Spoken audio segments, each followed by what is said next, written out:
You're exhausted not because you're weak, but because you've been giving too much of your energy away. Your reactions are a logistical supply line to your opponent. Stop explaining your reality to people committed to misunderstanding it. Cut off communication. You'll see that their so-called control only existed because you allowed it. Starve it, and it will disappear. You are currently building your strategy on a cold floor. You believe clarity will reform the irrational, that the perfect combination of words will make a toxic person see reason. You think the problem is a communication breakdown. You are wrong. The problem is not a lack of communication. It is an excessive supply. Whether it's a passive-aggressive Slack message or a narcissistic partner, the mechanism is identical. You are dealing with emotional drain. These individuals do not want resolution. They want reaction. Every time you defend yourself, explain your motives, or get angry, you are feeding them. You are providing the fodder they need to sustain their script. The hidden cause of your burnout is biological. Your brain is wired for social cooperation. When someone accuses you, your evolutionary instinct is to repair the bond to avoid exile. But toxic manipulators exploit this instinct. They trigger your fear of rejection to harvest your attention. You think the solution is to win the argument. The actual solution is to remove the battlefield. So we delete the old software. The new protocol is strategic silence. This is not the silent treatment. It is instrumental absence. We will use calibrated silence to collapse their influence and reclaim your autonomy. It's 2 p.m. on a Tuesday. You receive a message specifically designed to trigger you. Your pulse spikes. Your cortisol floods. Your thumbs hover over the screen, ready to type a paragraph defending your integrity. You are about to step into the trap. Deploy the attention firewall. Never engage with a provocation until it passes a strict utility filter. If the input is toxic, the output must be zero. You need to override your reflex to defend. To do this, you will use the one-question filter. Before you respond to anything, ask yourself, is this a request for information or a bid for emotional chaos? If it is chaos, you do not explain. You do not defend. You use one of these 3 calm response neutralizers. Acknowledge the emotion without accepting the blame. I hear that you're upset about this. Set a boundary without emotion. I'm not going to discuss this right now. We can talk when things are calm. Or give them nothing to latch onto. Okay, memorize these. When the bait comes, you do not bite. You simply hold up the shield. This leverages extinction theory and behavioral psychology. A behavior without reinforcement dies. By starving the interaction of emotional fuel, you force their brain to abandon the provocation script because the dopamine loop is broken.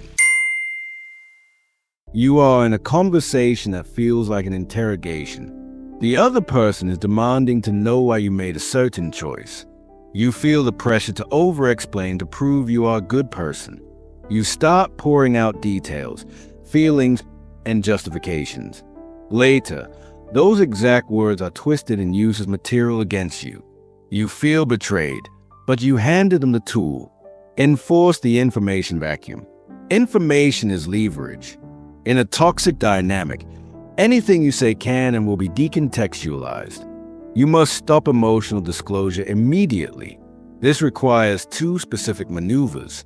First, the non-closure routine. You must accept that they will not agree with you. Stop chasing the click of understanding. When they demand a better reason, you say, I've already made my decision. I won't be explaining it further. Then you physically or digitally disengage. Second, the disclosure seal. You must stop treating this person as a confidant. Do not share your worries, your wins, or your plans. Keep your conversation strictly functional. If they ask how you are, the answer is fine. If they ask what you are doing, the answer is busy with work. Ask yourself this right now. How many times have you handed your vulnerabilities to someone who has a history of using them to hurt you? Why do you keep expecting a different result? This works based on information asymmetry. By cutting off the supply of personal information, you become a black box. They cannot manipulate what they cannot see.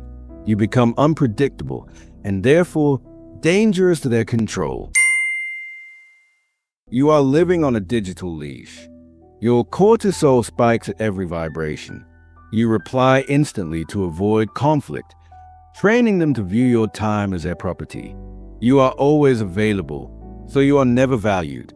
Initiate the ghost protocol.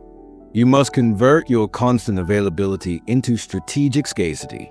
You need to retrain them using the boundary by behavior schedule. Do not respond to non-emergency texts outside of specific windows. If they text at 10 p.m., they get a reply at 9 a.m. the next day. No apologies. No sorry I missed this. Just the answer. For the truly toxic, the critics, the emotional drains, the energy drainers, you use the erase maneuver. You do not announce you are leaving. You simply fade. Mute their notifications. Restrict their access. Take longer to reply every single time. If you must see them, have a hard out time. I have 20 minutes.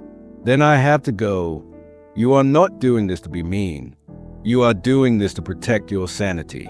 You are teaching them that access to you is a privilege, not a right.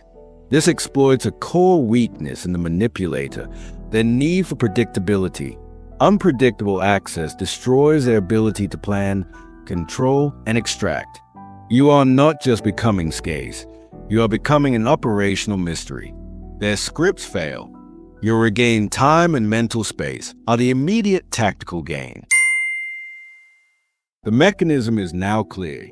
For the next 7 days, track your reactivity index. Count every time you catch the reflex to defend and choose silence instead. The surge of power is your autonomy returning. You are no longer a source of supply. You are a fortress. These are the foundational protocols. Execute them. Observe the results. Discipline is a prepayment for your freedom.